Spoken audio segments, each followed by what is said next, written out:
Bismillahirrahmanirrahim. Assalamualaikum warahmatullahi wabarakatuh. Gimana kabar teman-teman hari ini?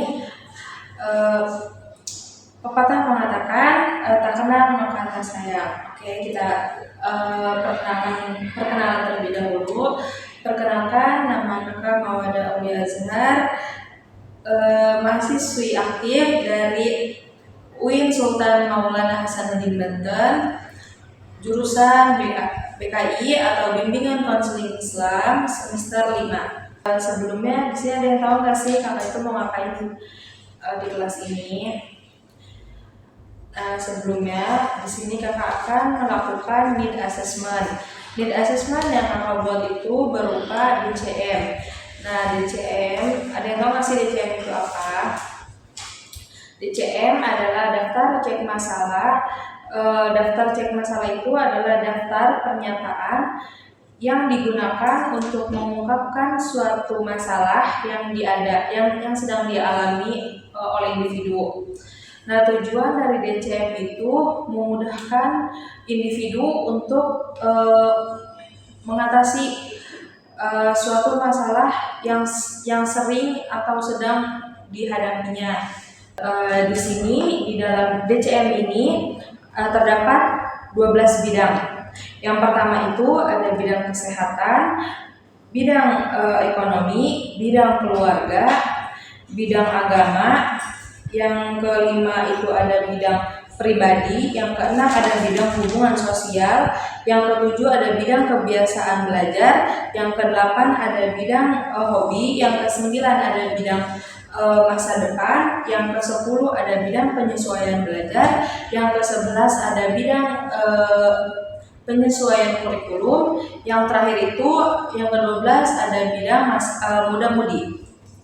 Nah, setelah kita mengetahui dari pengertian, tujuan, dan bidang-bidang dari daftar cek masalah ini, di sini nanti adik-adik mengisinya itu masing-masing ya, jangan ada yang melihat ke teman sampingnya. Nah, sebelumnya itu kakak akan menjelaskan gimana sih caranya mengisi cara pengisian dari DCM ini. Nah, yang pertama itu kalian tuliskan identitas seperti nama, kelas, dan asal sekolah. Nah, yang kedua itu di sini kan ada beberapa instrumen pernyataan. Nah, dari pernyataan tersebut merupakan beberapa masalah merupakan beberapa masalah yang sedang kalian alami atau yang sedang kalian hadapi. Nah, jadi setelah itu maka berilah tanda checklist pada lembar jawaban yang nanti akan kakak berikan. Nah, yang kedua itu jawablah dengan sejujur-jujurnya. Nah, dari sini kalian tidak perlu khawatir atau malu. Hasilnya nanti akan memecahkan masalahnya, lalu nanti akan kakak pikirkan gimana sih programnya, apa yang akan kita buat selanjutnya. Nah, setelah hasilnya sudah kakak dapatkan dan nanti hasilnya akan kakak serahkan ke pihak atas, dan juga kerahasiaannya ini akan terjaga oleh kakak. Nanti adik-adik tidak perlu takut akan kerahasiaannya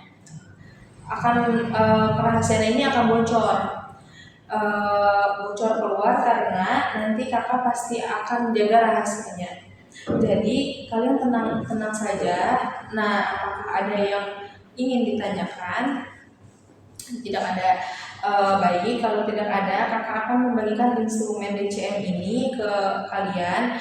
Nanti kalau belum ada yang dipahami, tolong tanyakan saja ya. Sebelum kakak bagikan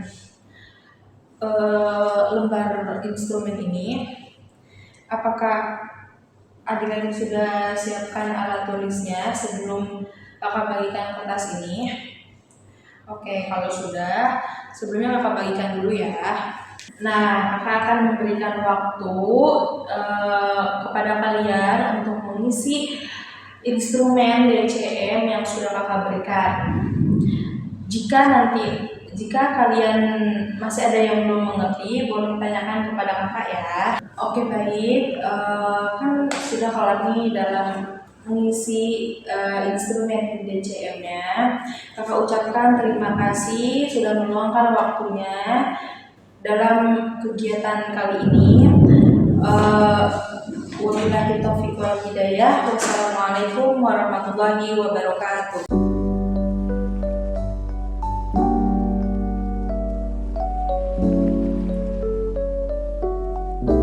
Oke baik, berikut penjelasan dari pengolahan data DCM. Nah, pertama kalian bikin tabel di Excel yang berupa nomor, bidang masalah, NP, JE, berikutnya JS, terus TM, terus ada persen, selanjutnya predikat dan kategori. Nah, oke, setelah kalian membuat tabel, di sini kalian cantumkan aspeknya. Contohnya kayak misalnya ada 5 aspek. Nah, di sini saya ada 11 aspek. Yang pertama itu ada kesehatan, ekonomi, keluarga, agama, pribadi, sosial, kebiasaan belajar, hobi, masa depan, penyesuaian belajar, dan muda-mudi. Oke, selanjutnya di sini itu ada NP. NP itu total peserta dari semua bidang. Terus selanjutnya itu ada JS. JS itu jumlah peserta. TM itu jumlah pernyataan per bidang. Selanjutnya ada persen, predikat, dan kategori. Nah, misalnya di kesehatan. Di kesehatan itu NP-nya itu 43. Nah, JS-nya itu 19, TM-nya itu 5. Kenapa hasilnya 45%? Karena di rumus sebelumnya kan sudah dicantumkan nih. Jadi cara penghitungannya NP dibagi JS dikali TM dikali 100. NP-nya itu 43 dibagi JS, JS-nya itu 19 dikali TM, TM-nya itu 5 dikali 100 dan hasilnya 45%. Nah, predikatnya ini di sini saya kasih C, kategorinya itu cukup bermasalah. Selanjutnya itu ada ekonomi. Ekonomi NP dibagi JS dikali TM dikali 100. NP-nya 29, JS 29 dibagi JS, JS-nya itu 19 dikali TM, TM-nya itu 5 dikali 100, hasilnya itu 30%. Predikatnya saya kasih B, kategorinya itu agak bermasalah. Selanjutnya itu ada keluarga. Keluarga NP dibagi JS 28 dibagi 19 dikali 5, TM-nya 5 dikali 100, hasilnya 29%. Predikatnya saya kasih B, kategorinya itu agak bermasalah. Berikutnya itu ada agama. Agama persennya ini hasilnya 45%. Predikatnya C, kategorinya cukup bermasalah. Berikutnya itu ada pribadi. Persennya itu 35%, predikatnya B, kategorinya agak bermasalah. Selanjutnya itu ada sosial. Sosial persennya itu ada 44%, predikatnya C, kategorinya cukup bermasalah. Selanjutnya itu ada kebiasaan belajar. Kebiasaan belajar itu persennya 43%, predikatnya C, kategorinya cukup bermasalah. Selanjutnya itu ada hobi. Hobi persennya 44%, hobi itu 41%, predikatnya C, kategorinya cukup bermasalah. Yang ke-9 itu ada masa depan. Masa depan persennya itu 44%, predikatnya C, kategorinya cukup bermasalah. Yang ke-10 itu penyesuaian belajar. Penyesuaian belajar itu persennya 33%, predikatnya B, kategorinya agak bermasalah. Yang terakhir itu muda-mudi, persennya 36%, predikatnya B, kategorinya agak bermasalah. Berikut penjelasan dari pengolahan data DCM atau daftar cek masalah. Oke, selanjutnya di sini kita akan membuat program BK yang dimana udah saya gambar di atas ini. Sebelumnya kita membuat kolom di Word, tapi saya bikinnya ini di kertas soalnya nggak ada laptop.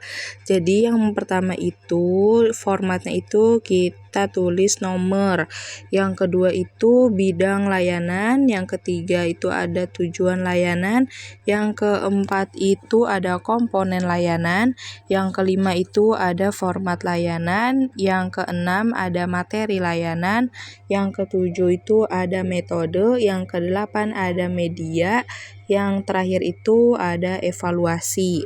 Nah, pada bidang layanan yang pertama ini kan saya ke kesehatan, dan dari tujuan layanan kesehatan ini itu membantu klien untuk menjaga pola makannya dengan baik dan benar. Selanjutnya itu ada komponen layanan. Nah, di komponen layanan itu ada layanan dasar dan ada pelayanan perencanaan individual. Nah, di kesehatan ini saya contohnya itu memakai layanan dasar informasi. Nah, selanjutnya itu ada format layanan. Nah, di format layanan ini kan terbagi ada format layanan kelompok, format layanan individual. Nah, di bidang layanan ini, di bidang layanan kesehatan ini saya memakai format layanan kelompok. Nah, selanjutnya itu ada materi layanan. Di materi layanan ini saya mengkonsumsi makanan yang sehat dan menghindari makanan yang tidak baik. Selanjutnya itu ada metode. Nah, di sini di BK ini memilih ada berbagai metode. Yang pertama itu ada diskusi, yang kedua tanya jawab, yang ketiga itu ada seminar. Tapi di sini saya memakai metode diskusi dan tanya jawab. Nah, selanjutnya itu di kolom selanjutnya itu ada media. Media yang dipakai itu bisa melalui misalnya HP, terus PowerPoint, misalnya ada bisa pakai bangku, meja, terus infocus, laptop. Nah, di bidang layanan kesehatan ini saya memakai media HP, PowerPoint, dan infocus. Nah, yang terakhir itu ada evaluasi. Nah, di evaluasi itu kan penilaian terakhir. Nah, di evaluasi ini ada penilaian terakhir, penilaian jangka pendek, penilaian jangka panjang dan LAISEG. Nah, di sini tuh saya memakai penilaian jangka pendek. Nah, di bidang layanan ini saya memiliki 11 bidang layanan. Nah, jadi seperti itu penjelasan dari program BK yang saya buat ini. Kurang lebihnya mohon maaf. Wabillahi taufiq wal hidayah. Wassalamualaikum warahmatullahi wabarakatuh.